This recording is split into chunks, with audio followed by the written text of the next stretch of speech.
Hello and welcome back to Shakesyear. We are working on Edward III, and we get to hear from King John of France again today in Act 3, Scene 1.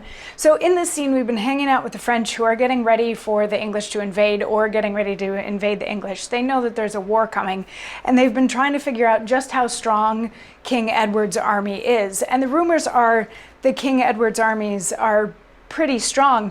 But then yesterday we had a French mariner come running in saying the English Navy is right outside. They're already attacking. Their ships were coming in and they looked just like a couple boats here and there, but they were coming in and their sails, they put the French emblem and the English emblem on them as if they had already won.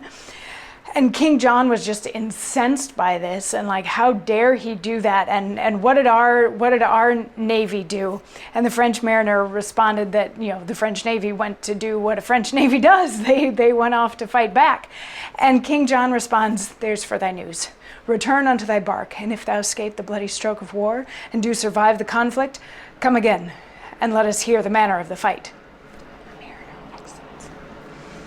Mean space, my lords, 'tis best we be dispersed to several places, lest they chance to land. First, you, my lord, with your Bohemian troops, shall pitch your battles on the lower hand.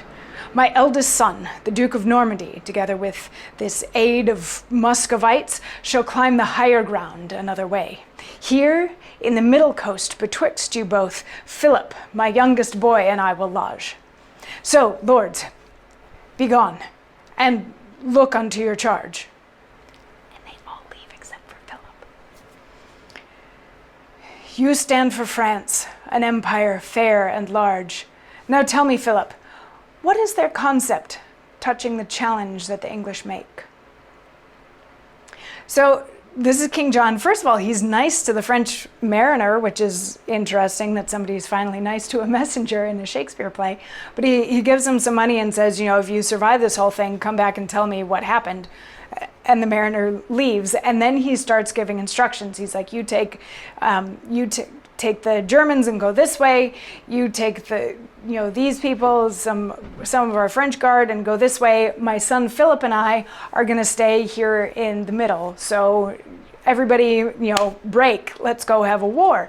And then when they all leave, he turns to his son Philip and he's like, so, what do you make of this whole thing? What do you make of Edward? And his son Philip replies that Edward really doesn't have a claim to the throne, and Philip will, shed his own blood before he bows to Edward or anything like that. And King John is like, good answer. All right, well, they're off having a war. Let's have some lunch. Let's get some lunch in here so we can have nice full tummies before we have to go do anything bad. And that's what happens.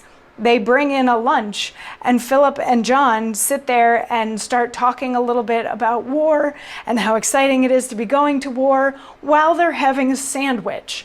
And then they hear some cannon fire, and Philip is like, oh, such music to my ears, this cannon fire. And then John is going to have something to say about that tomorrow. So we'll see you then. Mwah.